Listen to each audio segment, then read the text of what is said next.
What is up, SLAMZONE family? We are back with another breakdown of the Blue brand, and let me tell you, this episode of Friday Night SmackDown, coming to you straight from the heart of London, England, was an absolute rollercoaster of emotions, mostly ranging from confusion to straight-up irritation. Before we dive into this spicy analysis of the January 16, 2026 show, I want to give a massive shout-out to everyone watching. If you enjoy these unfiltered, raw takes on the state of the industry, do me a huge favor and smash that like button and hit subscribe to the SLAMZONE channel. We are building something real here, and your support keeps the lights on well, except for my main computer, which is currently a paperweight, but we will get to that technical disaster later. The show kicked off with an atmosphere that only a British crowd can provide. We saw the Scottish warrior, Drew McIntyre, making his way to the ring, flanked by a troupe of bagpipers. Now, look, I love a good entrance, but this immediately triggered a wave of nostalgia that worked against the current product. It took me straight back to NXT TakeOver Brooklyn 3. Remember that entrance? The original version of Gallantry was playing, the energy was different, and quite frankly, that version of Drew was just superior in every way.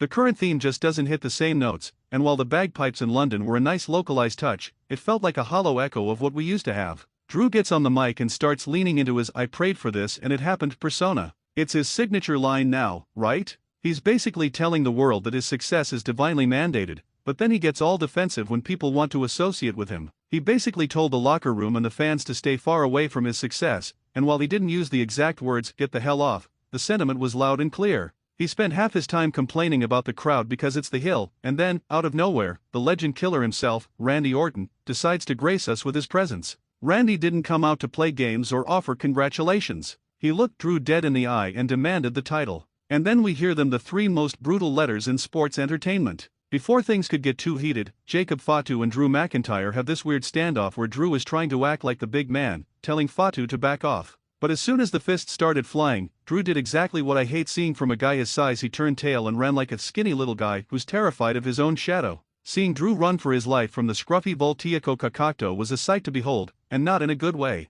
It makes the champion look weak when he's fleeing from a fight. Then we transitioned into a match that felt like a fever dream from 2011. The Miz was out there attacking Randy Orton, referencing that ancient history when Miz cashed in his Money in the Bank briefcase on him. This match, if you can even call it that, lasted a whopping 4 minutes and 37 seconds. It was a total insult to The Miz, who ended up losing like a dog to Orton. I don't know who booked this, but it felt like filler in a show that already felt bloated. Meanwhile, Drew is backstage looking absolutely petrified, wondering what's going on with the power structure of the show. That's when Ilja Dragunov shows up. Ilja is a beast, and he tells Drew straight up that he's coming for the title and planning to win the tournament. Drew's response was just cynical and bleak, basically telling Ilja that the company is a mess and that Sami Zayn is going to take him down anyway. It's a sad state of affairs when your top stars are basically calling the product trash on screen. Speaking of things that felt like a waste of time, Charlotte Flair and Alexa Bliss showed up to deal with Julia and Kiana James. There was this weird segment where Alexa was questioning Charlotte's health,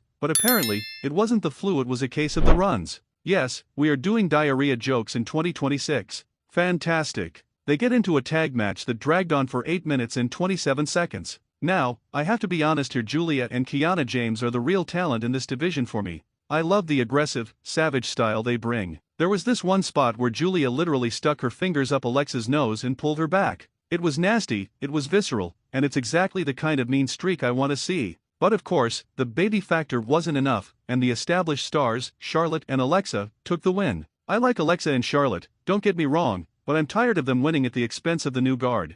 I wanted Julia and Kiana to pull off the upset because they are the ones who actually feel fresh. After the match, we had a chaotic attack involving Nia Jackson Lash Legend, but Julia was still fired up, looking like she wanted to tear the whole building down. Then came the American Nightmare, Cody Rhodes. The London crowd was absolutely ruthless to him. They didn't want anything to do with the Cody story, they were chanting for Drew McIntyre the entire time. Can you imagine the crowd yelling things I can't even repeat here? It was a hostile takeover. Cody tried to play it cool, though. He's a politician through and through. He addressed the Drew chants by basically asking if he had let his guard down or if Drew was really just that good. The crowd made it clear they think Drew is that good. But Cody, being the master of crowd manipulation, pivoted to the one thing that will always get a British crowd on your side. He started talking about how London deserves a WrestleMania. It was such a cheap pop, but it worked. He shut the hecklers down by dangling that carrot in front of them. He then went on this big ego trip, talking about how he wants to win the Royal Rumble for a third time, putting himself in the same breath as icons like Shawn Michaels, Stone Cold Steve Austin, and Hulk Hogan.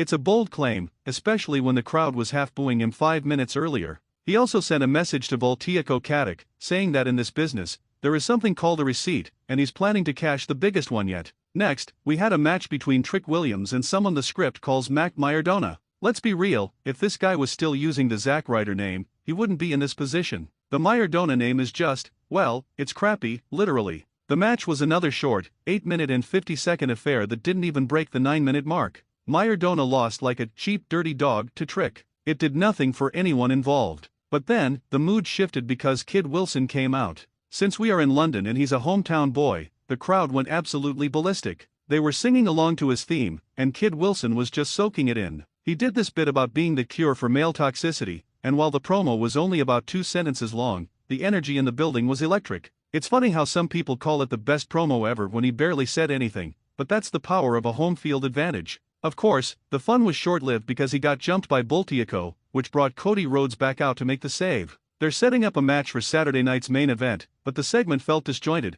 especially when the heels didn't even seem like they wanted to fight at first. If you thought the mid-card was rough, the match between Solo Sikoa and Damian Priest, or Buckeyes as the script calls him, was a total slog. 10 minutes of my life I'll never get back. It was boring, the chemistry was off, and the only remotely interesting thing was the appearance of Uncle Horny and his crew. Solo got distracted by a literal lamp. Imagine being a high-level enforcer for a dominant bloodline and losing a match because you were staring at a flickering light bulb. Solo was out there doing his little spins and blowing out music with a puff, but it was all style and zero substance. He lost a match that was supposed to give him a title shot because of a spooky distraction. It's the kind of booking that makes you want to throw your remote at the TV. This company sometimes just shoots itself in the foot with these finishes. Backstage, the drama continued with Drew McIntyre mocking Sami Zayn. Drew was throwing stats around, saying he's beaten Sami 11 times and Sami has 0 wins against him. We all know how this company works. They build up these streaks just to have them broken in the most predictable way possible. Sami gave him the "we'll see" look, which is wrestling code for "I'm winning later." Then we got a glimpse of Carmelo Hayes facing off against Leon Slater.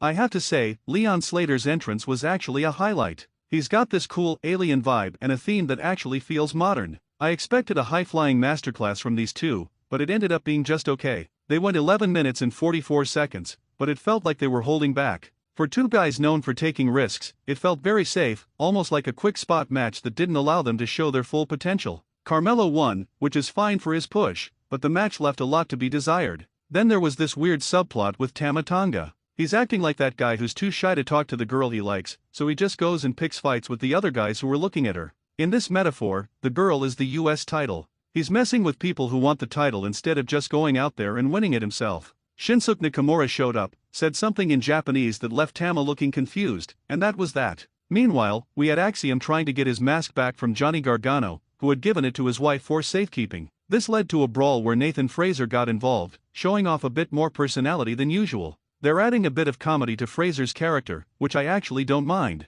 It's better than being a generic work rate guy. The women's division got another segment, this time Chelsea Green versus Jordynne Grace. I almost called her Jade Cargill because, for some reason, their names just blend together in my head. This was a wrestling disaster. It lasted 2 minutes and 36 seconds. Chelsea got absolutely annihilated. Jordynne is clearly being positioned as a monster, and she's got her sights set on the championship and Jade Cargill. Chelsea tried to get a sneak attack in after the bell but ended up hitting Jade instead, which is the perfect clickbait moment for social media. It was short, messy, and didn't do much for the actual wrestling quality of the show. As we approached the main event, the tension between Damian Priest and Trick Williams continued to simmer. Priest was talking trash, promising to open the hell on Trick next week. I'm tired of the loudmouth promos that don't lead to anything substantial. And then we have the tag title situation. Next week is the #1 contender match. I'm pulling for Kiana James and Julia because, as I said before, they are the real talent. But in this company, my favorites rarely win because the right ones usually aren't the ones the office picks. We also have Wojcik vs MFT coming up, but does anyone actually care? Finally, we got to the main event, Sami Zayn vs Ilja Dragunov in a fatal 4-way qualifier. This was supposed to be the match of the night, but it felt like a waste of time because the outcome felt so forced. It went 12 minutes and 27 seconds, and while people on Twitter, the clueless gringos, as I call them, were losing their minds over a spot where Sami supposedly hit Ilja hard on the floor, if you look closely, he clearly just rested his elbow on Ilja's arm. It wasn't even close to a real strike. The fact that people freak out over these basic spots shows how lowered the bar has become. The real war crime here was Ilya Dragunov losing. There is no world where Sami Zayn should be beating Ilya Dragunov. It's a total insult to Ilya's character and his unbesiegbar aura. The match ended, Trick Williams attacked Sami, and the show just kind of ended. No climax, no satisfaction, just a feeling of is that it? This episode of SmackDown gets a big fat 0 from me. It was a bottom-of-the-barrel show that failed to capitalize on the London energy. The booking was questionable, the matches were too short or too boring, and the logic was non-existent in half the segments. It honestly felt like a chore to watch, and I was actually feeling pretty lazy about even putting this analysis together. But hey, I did it for the SLAMZONE family. Speaking of chores, my main computer is still giving me nightmares. I moved it slightly, and now it just cycles on and off like it's possessed. Someone told me it might be the thermal paste, which sounds like a headache I don't want to deal with. I honestly wish I had studied computer science so I wouldn't have to rely on these overpriced repair shops that don't even offer delivery. It's frustrating when your tools fail you right when the product you're covering is also failing. But despite the technical glitches and the garbage future of the WWE, we are going to keep pushing forward. We've got a lot to look forward to next week, hopefully with better results for the talent that actually deserves it. If you've made it this far into the rant, you are a true legend. Don't forget to like and subscribe to the SlamZone channel so you never miss a spicy breakdown of these shows. We're going to keep it real, keep it raw, and keep calling out the nonsense when we see it. I'm going to go try and fix this computer before I lose my mind. Maybe I'll just rub some thermal paste on it and hope for a miracle. Until next time, stay spicy, keep watching, and remember that the talent always deserves better than what we got tonight. Peace out, and I'll catch you in the next one. Later.